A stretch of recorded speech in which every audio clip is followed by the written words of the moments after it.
Bonjour chers étudiants, aujourd'hui dans cette vidéo nous allons voir comment utiliser la méthode du simplex pour résoudre un programme linéaire. Pour bien expliquer cette méthode, je vais essayer de m'appuyer sur un exemple, d'accord? Un simple exemple. J'ai des données, d'accord? Ici, on va traiter un problème de maximisation, d'accord? Juste pour info, concernant l'utilisation de la méthode du simplex, ça diffère un peu dans les problèmes de maximisation et de minimisation, et on va voir tout ça après, bien sûr. Maintenant, on va travailler un problème de maximisation de profit, d'accord? On a la fonction objective 25 x1 plus 15 x2, d'accord? C'est la fonction objective avec les contraintes. On va mettre deux contraintes, d'accord? Première contrainte, 2x1 plus 2x2 inférieur ou est égal à 240 et 3x1 plus x2 inférieur ou est égal à 140, d'accord? Avec bien sûr x1 et x2 positifs, d'accord? Parce qu'ils représentent des quantités, d'accord?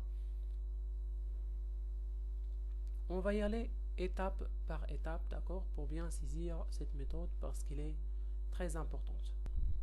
On va commencer avec la première étape, d'accord? Ou étape 1, d'accord?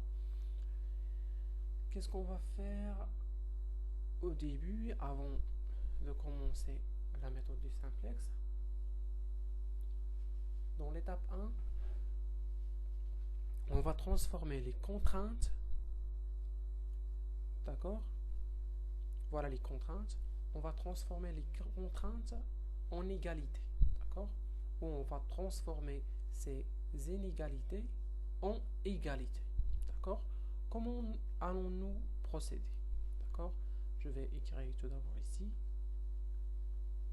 transformation des inégalités en égalité, d'accord? J'ai ici 2x1 plus 2x2 inférieur ou est égal à 240. Donc cette partie-là est inférieure à cette partie. Pour que ces deux parties soient égales ou d'égaux, je dois ajouter quelque chose ici, d'accord, dans cette partie pour équilibrer les deux parties. Ce que je vais ajouter, ce sont des variables, d'accord, et qui porteront le nom de variables d'écart, d'accord. Je vais prendre la première contrainte, d'accord, qui est 2x1 plus 2x2. Je ne veux pas d'inférieur, je vais mettre égal à 240, d'accord. Pour que cette partie soit égale à cette partie, je dois ajouter quelque chose. Ce que je vais ajouter est une variable d'écart. C'est E1, d'accord, qui est une variable d'écart ajoutée pour faire l'égalité de ces deux parties, d'accord. Et je vais faire la même chose avec la deuxième contrainte, d'accord. Je vais mettre 3x1 plus x2 plus E2 est égal à 140. Voilà, on a les contraintes transformées avec x1, x2, E1 et E2 positifs, d'accord. Juste pour info, si j'ai ajouté E1 et E2 dans les contraintes, je dois forcément les ajouter dans la fonction objective. Maximisation z égale à 25x1 plus 15x2. Mais ici se pose le problème, c'est que si j'ajoute E1 plus E2, ces deux variables d'écart vont influencer la fonction objective, chose qui ne doit pas y arriver. D'accord? Donc ce que je vais faire pour que ces deux variables n'influencent pas la fonction objective, mettre 0. 0 E1 et 0 E2, comme ça ils n'influenceront pas la fonction objective. Voilà, on a fini avec la première étape qui concerne la transformation des inégalités en égalités. D'accord? Maintenant, on peut passer à la deuxième étape en utilisant, et on va utiliser bien sûr ces informations et non pas les premiers. D'accord? Cette fonction objective et les contraintes déjà encadrées. Maintenant, on peut passer à l'étape 2. Qu'est-ce qu'on va faire dans l'étape 2? Dans cette étape, on va tout simplement tracer le premier tableau. Ou le tableau numéro 1. D'accord? Comment allons-nous procéder? Je vais tracer le tableau, d'accord? Voilà. Il sera composé de 4 lignes.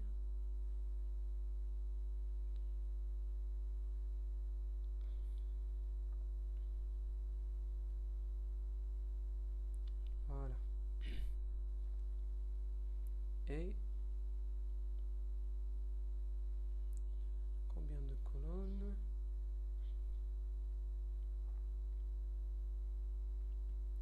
7 colonnes, d'accord?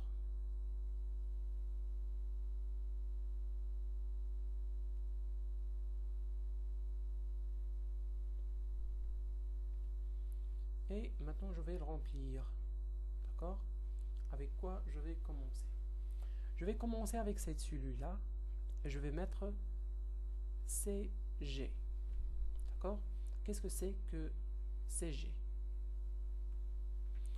CG, cette colonne de CG et cette ligne de CG va être composée par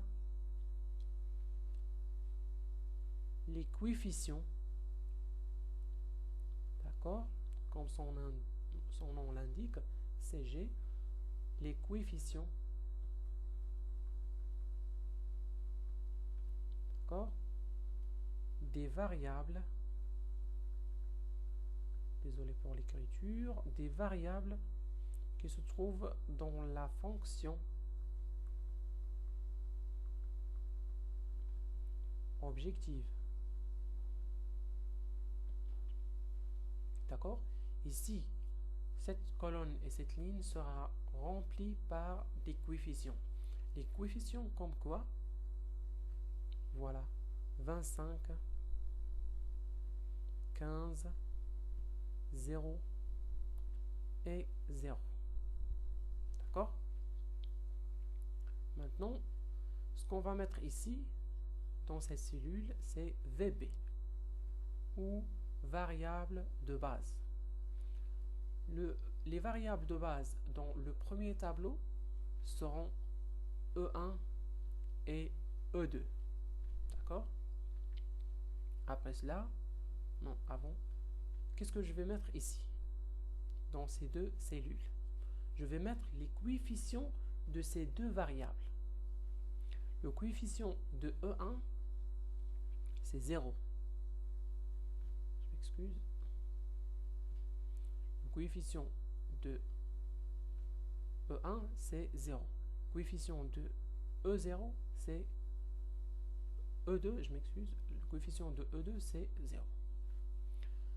Maintenant je vais mettre ici quantité.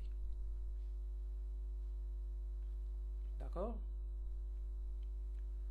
Et ce que je vais mettre dans ces cellules-là, c'est, je vais venir ici dans les contraintes et je vais mettre, où je vais supposer que x1 et x2 sont égales à 0.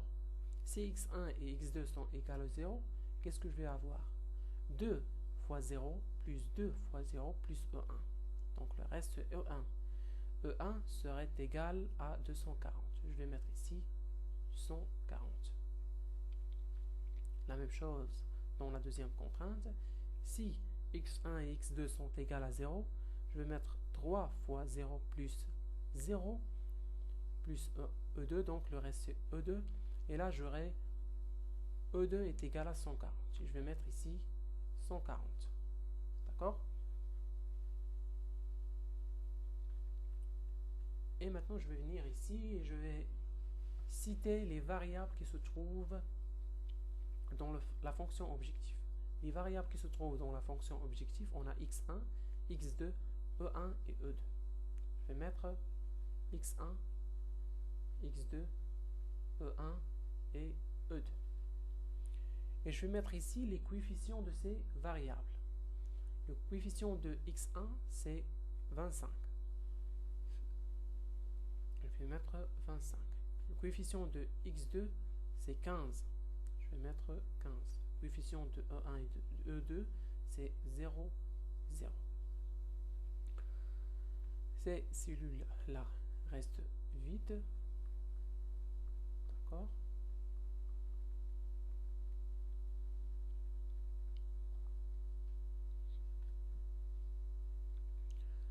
Concernant le remplissage de ces cellules, il suffit de mettre les coefficients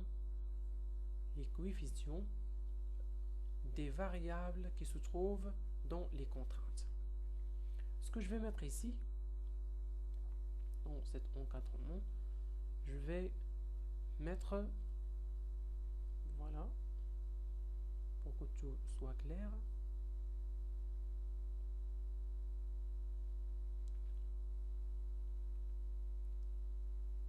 Je vais mettre les données ou les coefficients des variables qui se trouvent dans la première contrainte. Voilà la première contrainte.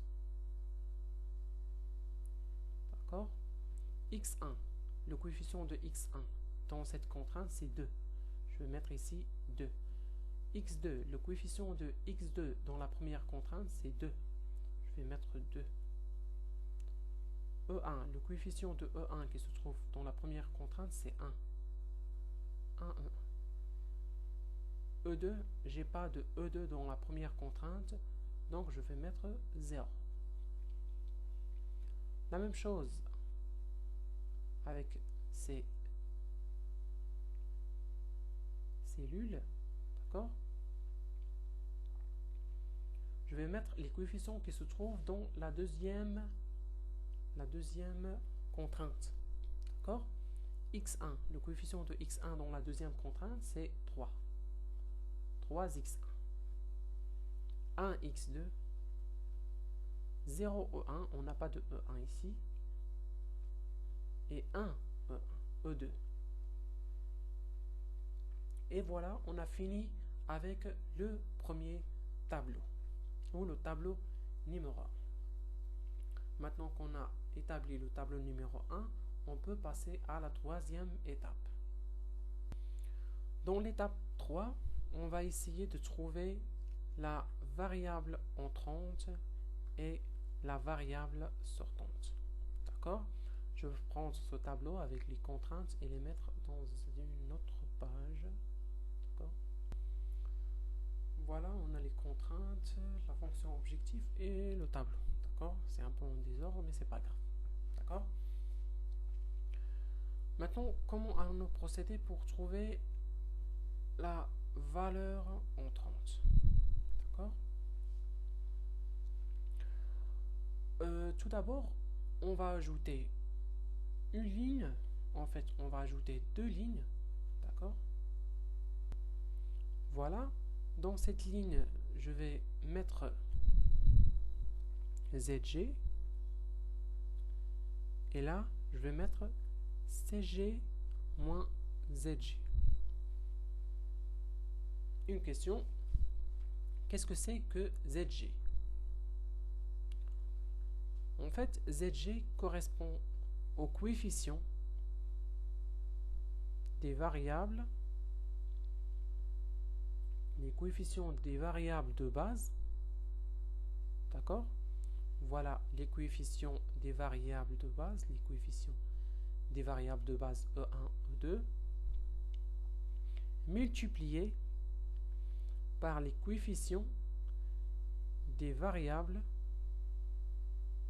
qui se trouvent dans la contrainte ou les contraintes. D'accord? Ces contraintes-là. D'accord? Ou ces coefficients-là. D'accord? Voilà comment on procède pour trouver ZG. On va chercher les valeurs de ces cellules. D'accord? Je vais faire tout simplement 240 fois 0, 240 fois 0, plus 140 fois 0. 140 fois 0. On aura 0. La même chose. 2 fois 0 plus 3 fois 0. C'est 0. 2 fois 0 plus 1 fois 0, c'est 0. 1 fois 0 plus 0 fois 0, c'est 0. 0 fois 0 plus 1 fois 0, c'est 0. CG moins ZG. Ça se voit. Qu'est-ce qu'on va faire? C'est prendre CG, voilà, les valeurs qui se trouvent ici, moins les valeurs qui se trouvent ici. D'accord? Donc, cette cellule va rester vide. ZG moins CG moins ZG, c'est 25 moins 0. C'est 0. 15 moins 0. C'est... Oh, je m'excuse.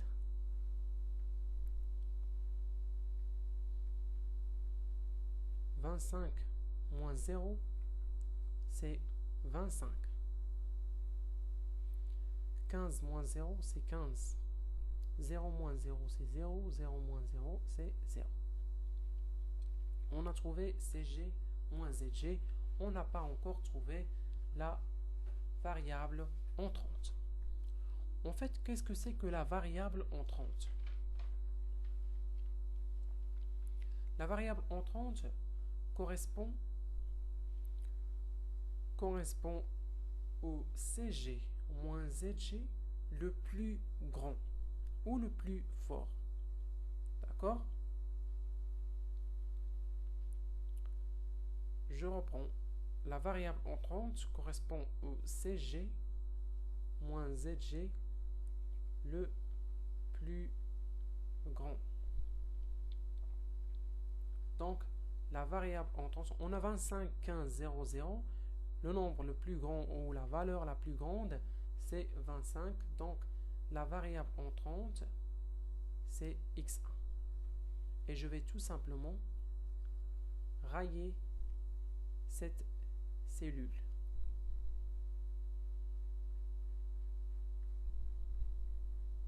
D'accord? La variable entrante, c'est... Je m'excuse.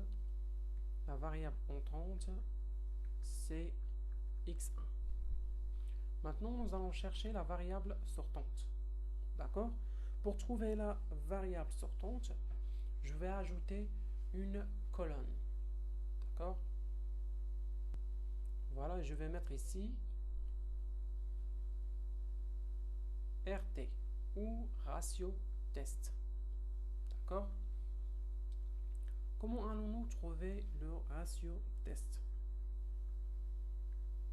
On va prendre tout simplement les quantités des variables de base qui sont ici, 240 et 140. Et on va les diviser par les nombres qui se trouvent ou par les valeurs qui se trouvent dans la colonne de la variable entrante. On a dit que cette colonne représente la variable entrante. D'accord? On va prendre les valeurs qui se trouvent dans la colonne de la variable entrante. Donc tout ce que je vais faire, c'est diviser 240 par 2 et 140 par 3.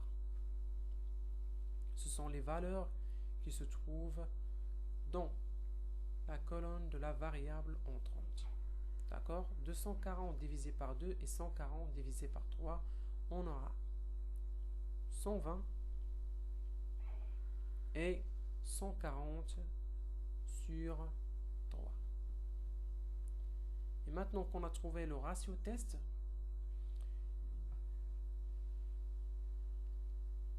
voyons voir qu'est-ce que c'est que la variable sortante.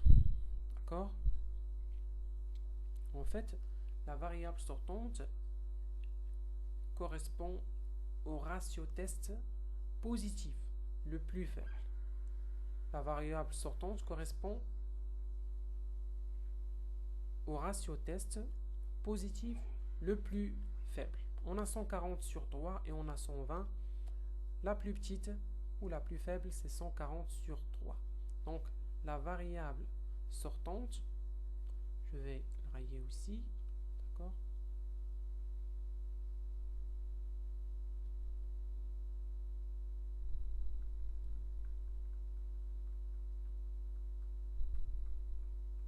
C'est là où on a le ratio test le plus faible. Donc, la variable sortante, c'est O2. Pour rendre les choses plus claires, on encercler O2 et X1. X1 représente la variable entrante et X2 la variable sortante. E2, je m'excuse, la variable sortante. Maintenant, on a trouvé la variable entrante et la variable sortante, d'accord? L'intersection entre ces deux se trouve ici, représenté par le nombre 3. Le nombre 3, c'est le pivot. À quoi ça va nous servir cette valeur? Qu'est-ce qu'on va faire avec? Comment allons-nous finir avec cette méthode pour trouver bien sûr la solution de ce programme linéaire? C'est ce que nous allons voir dans la prochaine vidéo. J'espère que j'étais un peu utile pour vous. Je vous souhaite bonne chance et bon courage. Dans la prochaine vidéo, nous allons continuer sous cet exercice pour savoir comment utiliser le pivot, comment bien maîtriser la méthode du pivotage pour compléter les tableaux du simplex. Et voilà, à très bientôt et bon courage et bonne chance. Merci à vous.